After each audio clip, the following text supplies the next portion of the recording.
ایک خاتون ہے سعدہ بنت ثعلبہ، وہ اپنے گھر والوں کے ساتھ، پہلے جو سفر ہوتا تھا وہ قافلے کی شکل میں ہوتا تھا، ڈر ہوتا تھا کہ کہیں دشمن کا حملہ نہ ہو جائے، پھر وہ لوٹ لیے جاتے تھے پوری طرح سے۔ تو وہ خاتون اپنے گھر والوں کے ساتھ ایک قافلے کی شکل میں جا رہی تھی، لیکن دشمنوں کا حملہ ہوا، سارے مال و اسباب لوٹ لیے گئے، جتنے بچے تھے سب کو غلام بنا کر قید کر لیا گیا، اور عرب کا ایک مشہور بازار ہے عکاظ، وہاں پر ان کو بیچنے کے لیے پیش کیا گیا۔ مکے کے ایک مشہور امیر انسان تھے حکیم بن حزام، جنہوں نے بعد میں اسلام قبول کیا، وہ اس بازار میں گئے اور بہت سارے غلام انہوں نے خریدے۔ ام المومنین سیدہ خدیجہ رضی اللہ عنہا، جو اللہ کے نبی صلی اللہ علیہ وسلم کی پہلی بیوی ہیں، وہ حکیم بن حزام کی پھوپھی ہیں۔ انہوں نے جب سنا کہ حکیم بن حزام میلے سے آئے ہیں اور بہت سارے غلام بھی خرید کر لائے ہیں، تو ان کے پاس وہ گئیں، تو انہوں نے کہا پھوپھی جان یہ بہت سارے غلام ہیں، آپ ان میں سے جس کو چاہیں آپ لے لیں، جو آپ کو صحیح لگے آپ جس کو پسند فرمائیں لے لیں اپنی خدمت کے لیے۔ انہوں نے سارے بچوں کے چہرے دیکھے، ان میں سے اس بچے کا جس کا نام زید بن حارثہ تھا اس کو لیا، اور پھر جب اللہ کے نبی صلی اللہ علیہ وسلم کی شادی ہوئی ان سے، تو انہوں نے سوچا کہ آپ کو ایک ایسا گفٹ، ایسا تحفہ دیا جائے جو سب سے قیمتی ہو۔ انہوں نے اپنے سارے مال و اسباب میں غور کیا تو سب سے قیمتی تحفہ جو انہیں نظر آیا وہ یہی غلام تھا۔ انہوں نے اللہ کے نبی صلی اللہ علیہ وسلم کی خدمت میں پیش کر دیا۔ دوسری طرف آپ اندازہ لگائیں کہ ایک ماں سے 8 سال کا بچہ بچھڑ جائے تو اس ماں پر کیا گزرتی ہوگی۔ کوئی بھی دن رات وہ آنسو بہاتی پھرتی تھی،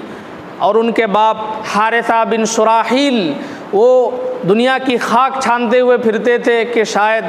کہیں ہمارے بیٹے کا پتہ چل جائے۔ ہر آنے والے قافلے سے وہ پوچھتے تھے کیا تم نے ایسے بچے کو دیکھا ہے، روتے ہوئے اور اشعار گنگناتے تھے کہ اگر ان کا صحیح مطلب آپ سمجھ لیں تو کلیجہ پھٹ جائے، کہ کیا غم تھا ان اشعار کے اندر۔ بقیت علی زید ولم ادری ما فعل احی فیرجا ام اتی دونہ الاجل، کہ میں زید کی یاد میں روتا جا رہا ہوں اور مجھے پتہ بھی نہیں ہے کہ ان کے ساتھ کیا معاملہ ہوا ہے۔ احی فیرجا، پتہ بھی نہیں کہ وہ زندہ ہے کہ اس کے آنے کی امید کی جائے،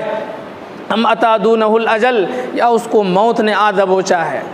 کچھ پتہ نہیں۔ فواللہ ما ادری وانی لسائل اغالک بعد السہل ام غالک الجبل، خدا کی قسم مجھے کچھ بھی پتہ نہیں ہے، لیکن پھر بھی میں اللہ سے یہ دعا کرتا ہوں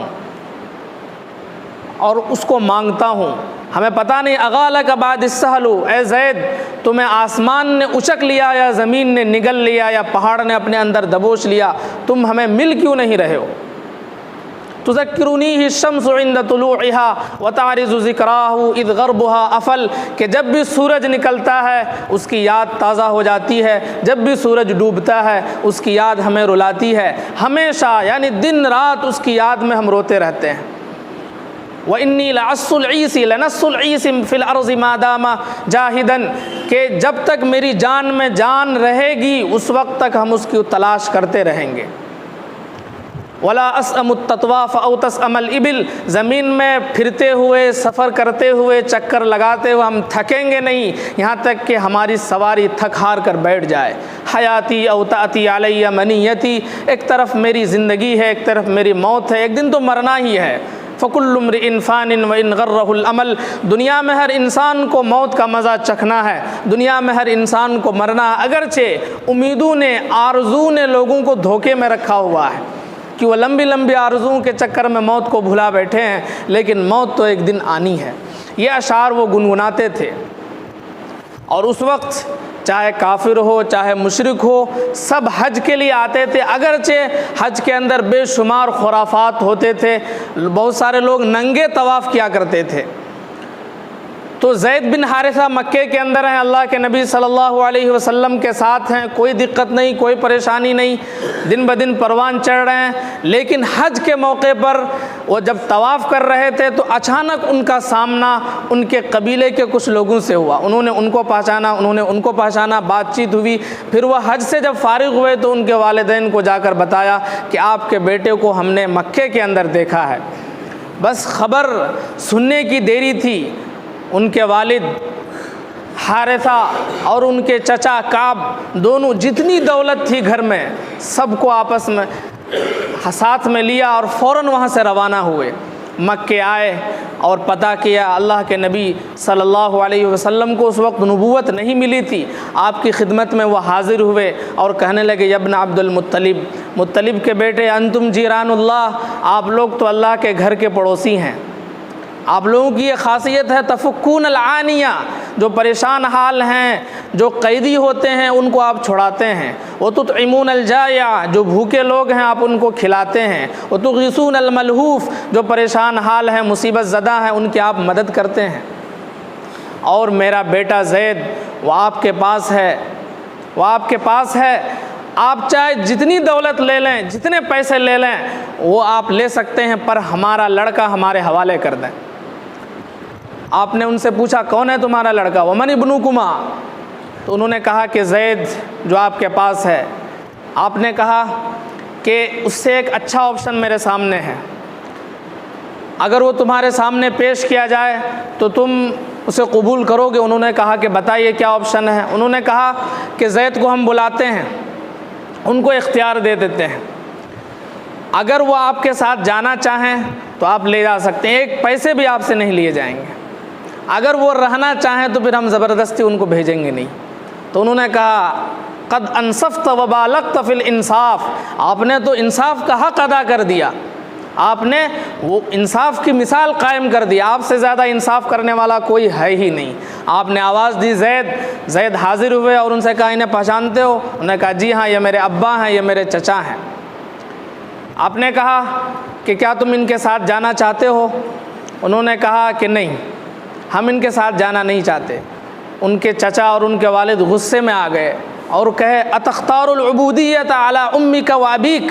کہ اپنے ماں باپ پر غلامی کو ترجیح دے رہے ہو، غلام بن کے رہنا پسند کر رہے ہو، ماں باپ کے ساتھ جانا پسند نہیں ہے تمہیں؟ تو انہوں نے جو الفاظ کہے آج بھی تاریخ میں سنہرے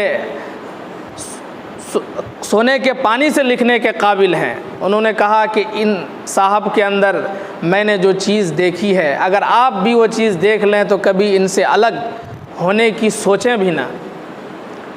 تو اسی وقت جب ان کے الفاظ اللہ کے نبی صلی اللہ علیہ وسلم نے سنے، فوراً ان کا ہاتھ پکڑا اور خانہ کعبہ کے سامنے ایک اونچی جگہ پر لائے اور کہا یا معاشر قریش، قریش والو گواہ رہو، ان ھذا ابنی، آج سے یہ میرا لڑکا ہے، یرثنی وارثہ، یہ میرا وارث ہوگا، میں اس کا وارث ہوں گا۔ باپ بیٹے کا وارث ہوتا ہے، بیٹا باپ کا وارث ہوتا ہے، اس لیے آج سے یہ میرا بیٹا ہے، میں اس کا وارث ہوں گا اور یہ میرا وارث بنے گا۔ تو اسی وقت سے جو پہلے زید بن حارثہ تھے، اسی وقت سے لوگوں نے زید بن محمد کے نام سے ان کو بلانے لگے۔ جب یہ محبت، یہ شفقت ان کے ماں باپ نے دیکھی، وہ نو ٹینشن ہو گئے، انہیں کوئی پریشانی نہیں، وہ بالکل مطمئن ہو کر اپنے گھر لوٹ گئے کہ ہمارا بچہ صحیح سالم ہے، خوش ہے، اب ہمیں پریشان ہونے کی کوئی ضرورت نہیں۔ جب اللہ کے نبی صلی اللہ علیہ وسلم کو نبوت ملی، اللہ رب العزت نے تبنی یعنی منہ بولا بیٹا بنانا اس کو ختم کر دیا کہ آپ چاہے جتنا منہ بولا بیٹا بنا لو، وہ بیٹا آپ کا ہو نہیں سکتا۔ قرآن میں حکم آیا ادعوہم لآبائہم، کہ آپ ان کو ان کے باپ کے نام سے پکاریے، ہوا اقسط عند اللہ، اللہ کے نزدیک انصاف والی بات یہی ہے کہ آپ تھوڑا بہت احسان کر کے باپ کا نام خود لے رہے ہیں، نہیں۔ تو اللہ رب العزت نے، اللہ کے نبی صلی اللہ علیہ وسلم نے زید بن محمد کی جگہ پھر سے زید بن حارثہ قرار دے دیا۔ ان کو پتہ نہیں تھا کہ جن کے سائے تلے ہم جی رہے ہیں، پروان چڑھ رہے ہیں، ایک وقت میں ہماری قسمت کے ستارے کتنی بلندی پر جائیں گے کہ ہمیں سب سے پہلے اسلام قبول کرنے کی خوش قسمتی نصیب ہوگی۔ جب اللہ کے نبی صلی اللہ علیہ وسلم کو نبوت ملی، آپ نے دعوت لوگوں کے سامنے پیش کی، تو سب سے پہلے مورخین نے لکھا ہے کہ مردوں میں سب سے پہلے اسلام قبول کرنے والے یہی ہیں، اور عورتوں میں آپ کی زوجہ محترمہ سیدہ خدیجہ رضی اللہ عنہا، آپ ان سے بے انتہا محبت کرتے تھے۔ آپ کی محبت کو سیدہ عائشہ رضی اللہ عنہا نے بیان کیا کہ آپ مدینہ کے اندر ہیں، ہمارے گھر کے اندر ہیں۔ مدینہ میں زید بن حارثہ آئے، آ کر دروازہ کھٹکھٹائی، آپ کو پتہ چلا کہ زید بن حارثہ، آپ اتنے خوش ہوئے کہ آپ کے جسم پر کپڑا چادر پڑی ہوئی تھی، چادر بھی لینے کا ہوش آپ کو نہ رہا، ناف کے اوپر سے لے کر گھٹنے کے نیچے تک کا حصہ ڈھکا ہوا تھا، اس کے علاوہ پورا جسم آپ کا ننگا تھا۔ یعنی خوشی کی یہ حالت تھی کہ چادر پیچھے گھسٹتی ہوئی جا رہی تھی، اور آپ نے لپک کر دروازہ کھولا، گلے سے لگایا اور پیشانی پر بوسہ دیا اور کہا ھذا حب رسول اللہ، یہ رسول اللہ صلی اللہ علیہ وسلم کا محبوب ہے۔ پھر ان کے لڑکے اسامہ بن زید، ان کو بھی حب رسول اللہ کہا جانے لگا، اور ابن حب رسول اللہ، یعنی محبوب رسول اللہ صلی اللہ علیہ وسلم کے محبوب کے بیٹے۔ لیکن اللہ کے نبی صلی اللہ علیہ وسلم کی محبت کا اصل امتحان اس وقت ہوا جب سن 8 ہجری میں، یعنی ہجرت کے 8 سال کے بعد، جب آپ نے پوری دنیا میں دعوتی مشن کا سلسلہ شروع کیا اور بڑے بڑے بادشاہوں کے نام خط دیے، اور بصرہ ایک ملک ہے، وہاں کے بادشاہ کو بھی آپ نے خط بھیجا۔ حارث بن عمیر الازدی جو مشہور صحابی ہیں، ان کے ہاتھ سے اللہ کے نبی صلی اللہ علیہ وسلم نے خط دے کر اسے اسلام کی دعوت دی۔ تو آپ نے جتنے بھی قاصد بھیجے، جتنے بھی داعی بھیجے، خط دے کر کسی کو بے عزت کیا گیا، کسی کو عزت و احترام سے رکھا گیا، کسی نے دعوت قبول کی، لیکن یہ پہلے آپ کے ایلچی ہیں جن کو بصرہ کے حاکم نے قتل کر دیا، شہید کر دیا۔ اللہ کے نبی صلی اللہ علیہ وسلم پر غصہ اور بدلے کی جو کیفیت پیدا ہوئی، اس کا اندازہ اس سے ہوتا ہے کہ آپ نے فوراً حکم دیا کہ جنگ کی تیاری کی جائے، کیونکہ ان کے علاوہ کوئی بھی آپ کا ایسا ایلچی نہیں تھا جس کو شہید کر دیا گیا ہو، ان کو شہید کر دیا گیا۔ تو آپ نے فوراً صحابہ کرام سے کہا کہ لڑائی کی تیاری کی جائے، اور یہ پیغام دیا کہ اگر آپ کے پاس تھوڑی بھی طاقت ہے، آپ پر ظلم ہو رہا ہو، آپ کو دبنا نہیں ہے، کسی مصلحت کی وجہ سے عزت کو داؤ پہ لگانا نہیں ہے، بلکہ وَلَكُمْ فِي الْقِصَاصِ حیات، سے بدلہ لینے میں زندگی ہے، جتنے دبو گے اتنے دبائے جاؤ گے۔ اس لیے آپ نے اس وقت کی سپر پاور طاقت سے ٹکر لینے کے لیے صحابہ کرام کو حکم دیا کہ لڑائی کی تیاری کی جائے۔ 3000 کی فوج، صرف 3000 کی فوج، اور اس کا امیر، وہ واقعہ آپ نے بارہا سنا ہوگا، موتا کے مقام پر لڑائی وہ ہوئی تھی۔ آپ نے یہ حکم دیا تھا کہ تمہارا امیر زید بن حارثہ ہوگا، اگر یہ شہید ہو جائیں، ان کے بعد جعفر بن ابی طالب جو حضرت علی کے بھائی ہیں، یہ امیر ہوں گے، اگر یہ بھی شہید ہو جائیں تو عبداللہ بن رواحہ جو مشہور شاعر ہیں، جنہوں نے بے شمار شعر اللہ کے نبی صلی اللہ علیہ وسلم کی تعریف میں کہے ہیں، وہ امیر بنائے جائیں گے۔ یہ لشکر روانہ ہوتا ہے موتا، جو اردن کا علاقہ ہے، وہاں پر جب یہ فوج پہنچتی ہے تو انہیں خبر ملتی ہے کہ ادھر رومن امپائر، انہوں نے اس کی مدد کے لیے شرحبیل بن عمر جو وہاں کا حاکم تھا، اس کی مدد کے لیے 1 لاکھ کی فوج بھیجی ہے۔ پھر ادھر مشرکین عرب، انہوں نے بھی 1 لاکھ کی فوج بھیج دی۔ مسلمانوں کی تعداد کتنی ہے؟ 3000، اور ان کے مقابلے کے لیے دشمنوں کی تعداد 2 لاکھ۔ مسلمانوں نے آپس میں مشورہ کیا، 2 رات وہاں پر قیام کیا اور کہا کہ ہمیں مشورہ کرنا چاہیے، کیا کریں، لڑیں یا خط بھیجیں اللہ کے نبی صلی اللہ علیہ وسلم کو کہ ہم یا تو واپس آئیں یا پھر مدد کے لیے آپ اور بھی فوج بھیجیں، یہ مشورہ۔ لیکن کچھ لوگ ایسے بھی تھے، انہوں نے کہا اننا لا نقاتل بعدد ولا بقوت ولا بکثرت، ہماری یہ سنت رہی ہے کہ ہم نے نہ طاقت کے بوتے پر لڑائی لڑی ہے، نہ فوج کے بوتے پر لڑائی لڑی ہے، نہ کثرت کے بوتے پر لڑائی لڑی ہے، ہماری لڑائی اننا نقاتل بالدین، ہمارے پاس جو سب سے بڑی طاقت ہے وہ ہمارا دین ہے، ہم نے دین کی طاقت پر لڑائی لڑی ہے، دشمن کی تعداد چاہے جتنی زیادہ ہو ہمیں اس کی کوئی پرواہ نہیں۔ آخر میں فیصلہ یہی ہوا کہ لڑائی ہوگی چاہے اس کا انجام جو بھی ہو۔ انہوں نے کہا ہمارے سامنے دو آپشن ہیں اور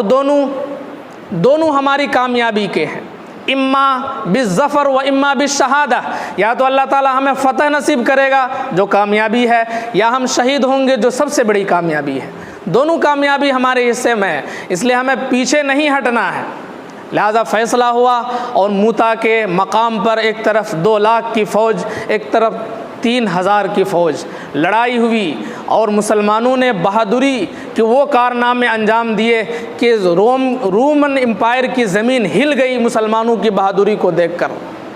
زید بن حارثہ رضی اللہ عنہ، ان کے جسم پر 100 سے زیادہ نیزے کے وار پڑے، لیکن جب تک ان کے جسم میں جان رہی اس وقت تک وہ لڑتے رہے۔ جب وہ شہید ہوئے تو پھر جعفر بن ابی طالب رضی اللہ عنہ نے آگے بڑھ کر جھنڈا اٹھایا۔ آپ نے پڑھا ہوگا، سنا ہوگا کہ دشمن کی طرف سے ان کا ایک ہاتھ کاٹ دیا گیا، انہوں نے دوسرے ہاتھ سے جھنڈا اٹھا لیا، وہ ہاتھ بھی کاٹ دیا گیا، بازوؤں سے جھنڈا اٹھا لیا، پھر آخر میں وہ شہید ہو گئے۔ پھر عبداللہ بن رواحہ رضی اللہ عنہ نے جھنڈا اٹھایا۔ اسی وجہ سے حدیث میں ان کو جو لقب دیا گیا ہے جعفر طیار، اڑنے والے، اور ذوالجناحین، 2 بازوؤں والے، یعنی ان کے انتقال کے بعد اللہ نے ایک پرندے کی شکل میں ان کو 2 بازو عطا کیے اور جنت میں انہیں اجازت دے دی کہ آپ جہاں چاہیں اڑ سکتے ہیں، جا سکتے ہیں۔ جعفر طیار رضی اللہ عنہ۔ پھر عبداللہ بن رواحہ رضی اللہ عنہ نے جھنڈا اٹھایا، وہ بھی لڑے اور بہادری کے کارنامے انجام دیے، لیکن آخر دم تک لڑتے ہوئے انہوں نے جان اللہ کے حوالے کر دی۔ اب مسلمانوں میں شش و پنج، پھر مسلمانوں نے مشورہ کیا حضرت خالد بن ولید رضی اللہ عنہ کے تعلق سے کہ ان کو امیر بنایا جائے۔ یہ بھی نئے مسلمان ہوئے تھے، لیکن ان کا ریکارڈ تھا، اس سے پہلے ہفتے میں ہم نے بتایا تھا ان کے تعلق سے کہ چاہے یہ مسلمان نہ ہوں یا مسلمان ہوں، جب بھی انہوں نے لڑائی لڑی، چاہے مسلمان کی طرف سے لڑے ہوں یا مسلمانوں کے خلاف لڑے ہوں، کوئی بھی لڑائی یہ ہارے نہیں۔ ان کو وہ جنگی حکمت اللہ رب العزت نے عطا فرمائی تھی۔ تو جب لوگوں نے مشورہ کیا، طے کر دیا، تو ان کو آخر میں امیر بنا دیا گیا۔ وہاں مدینے میں فرشتے اللہ کے نبی صلی اللہ علیہ وسلم کے سامنے سارا واقعہ بیان کر رہے ہیں۔ آپ کو پتہ چل رہا ہے کہ ابھی زید شہید ہوئے، پھر جعفر طیار شہید ہوئے، پھر عبداللہ بن رواحہ شہید ہوئے، پھر آپ نے کہا صلی اللہ سیفا من سیوفہ، اللہ رب العزت نے اپنی تلواروں میں سے ایک تلوار نکال لی ہے۔ اسی وقت سے ان کا لقب سیف اللہ یعنی اللہ کی تلوار، خالد بن ولید رضی اللہ عنہ۔ پھر انہوں نے اپنی جنگی چالوں کو سامنے لایا اور کسی طرح سے بھی تمام مسلمانوں کو بچا کر مدینے واپس لے آئے۔ مدینے میں ایک کوہرام مچا ہوا ہے، اللہ کے نبی صلی اللہ علیہ وسلم شہید ہونے والوں کے گھروں میں جا رہے ہیں، تعزیت پیش کر رہے ہیں، ان کو دلاسا دے رہے ہیں۔ جب آپ زید بن حارثہ رضی اللہ عنہ کے گھر میں گئے تو آپ کی چھوٹی سی بچی آ کر آپ سے چپک جاتی ہے، آپ سے لپٹ کر رونے لگتی ہے، آپ بھی برداشت نہیں کر پاتے ہیں، آپ بھی رونے لگتے ہیں اور آپ کے رونے کی آواز دور سے سنائی دے رہی ہے۔ تو سعد بن عبادہ رضی اللہ عنہ نے کہا ما ھذا یا رسول اللہ، آپ رو رہے ہیں، آپ کے آنکھوں سے آنسو اور آپ آواز سے رو رہے ہیں۔ آپ نے فرمایا ھذا بکاء الحبیب علی حبیبہ، کیا کیا جائے، یہ محبوب کا رونا ہے اس کے محبوب کے لیے۔ اللہ نے آج جو ہمارا امتحان لیا ہے، ایسا کٹھن امتحان اس سے پہلے نہیں لیا تھا کہ جس کو ہم نے بچپن سے پالا، جو ہماری تربیت میں، ہماری مشکلوں میں، آسانیوں میں ہر وقت ہمارے ساتھ رہا، آج وہ ہم سے جدا ہو کر ہمیشہ کے لیے چلا گیا، اس وجہ سے بے اختیار یہ آنسو نکل رہے ہیں۔ تو میرے بھائیوں، ایک واقعہ نہیں، بے شمار واقعات ہیں صحابہ کرام کی قربانیوں کے۔ 2 چیزیں کہنا بہت آسان ہوتی ہیں لیکن کرنا بہت مشکل ہے۔ ایک اللہ کے نام پر اپنی جان کو قربان کر دینا، جب وہ نوبت آتی ہے تب انسان کو پتہ چلتا ہے کہ سب کچھ اس کے پیچھے ہے، ساری خواہشات، گھر والے، سب کچھ اس کے پیچھے ہیں، سب کو چھوڑ کر وہ اپنی جان قربان کر رہا ہے۔ یہ جگر گردے کی بات ہے، وہ قسمت والوں کو ہی اللہ رب العزت وہ جگر عطا کرتا ہے کہ ساری چیزیں وہ تیاگ کر، ساری چیزیں قربان کر کے اپنی جان اللہ کے حوالے کر دیتا ہے۔ یہ اسی کے بس کی بات ہے جس کو واقعی، جس کا ایمان پختہ ہو، جس کے ایمان میں کسی قسم کی کوئی ملاوٹ نہ ہو، جو دنیا کی آلائشوں سے بالکل پاک ہو، وہی ایسا کر سکتا ہے۔ اور دوسری چیز کہ ایک دھرم سے نکل کر دوسرے دھرم میں، دوسرے مذہب میں آ جانا، کہنا بڑا آسان ہے، لیکن جس پر یہ نوبت آتی ہے اس سے پوچھئے کہ سارے معاشرے سے کٹ کر، سب کے طعنے برداشت کر کے، مصیبتیں برداشت کر کے، تکلیفیں برداشت کر کے کوئی اپنا دین چھوڑ کر دوسرے دین میں آتا ہے، مسلمان ہوتا ہے۔ یہ ہر کسی کے بس کی بات نہیں ہے۔ لکھنا، بولنا، سننا بڑا آسان ہوتا ہے، لیکن جب آپ اس کی گہرائی میں جائیں گے تب آپ کو پتہ چلے گا کہ واقعی ایسا کرنے والے وہ ہمارے لیے نمونہ ہیں۔ یہی وہ لوگ ہیں جن کو قرآن نے ہمیشہ کے لیے زندہ جاوید رکھا ہے، جن کی کامیابی کو تمام دنیا کے لیے کامیابی کا نمونہ قرار دیا۔ قرآن نے کہیں کہا اولئک هم المفلحون، کامیاب لوگ یہی ہیں، اولئک هم الراشدون، رشد و ہدایت پانے والے لوگ یہی ہیں، اولئک هم المؤمنون حقا، صحیح طور پر ایمان والے لوگ یہی ہیں۔ یہی وہ لوگ ہیں جن کے نقش قدم پر چلو گے تو تمہارا ایمان اللہ کے ہاں قابل قبول ہوگا۔ اگر ان سے پیچھے رہو گے تم خسارے میں ہوگے، گھاٹے میں ہوگے۔ اللہ تعالیٰ سے دعا ہے کہ اللہ تعالیٰ ہمیں صحابہ کرام کے نقش قدم پر چلنے اور ان کے ایک ایک طریقے کو اپنانے، اور ایمان کے لیے جو قربانی کا جذبہ ان کے اندر تھا اپنے اندر بھی وہ جذبہ پیدا کرنے، اور دین کے لیے چاہے کوئی بھی نفیس و غال، سستی اور مہنگی چیز ہو، ساری چیزیں، سارے خواہشات قربان کرنے کی توفیق نصیب فرمائے۔ وآخر دعوانا الحمد للہ رب العالمین۔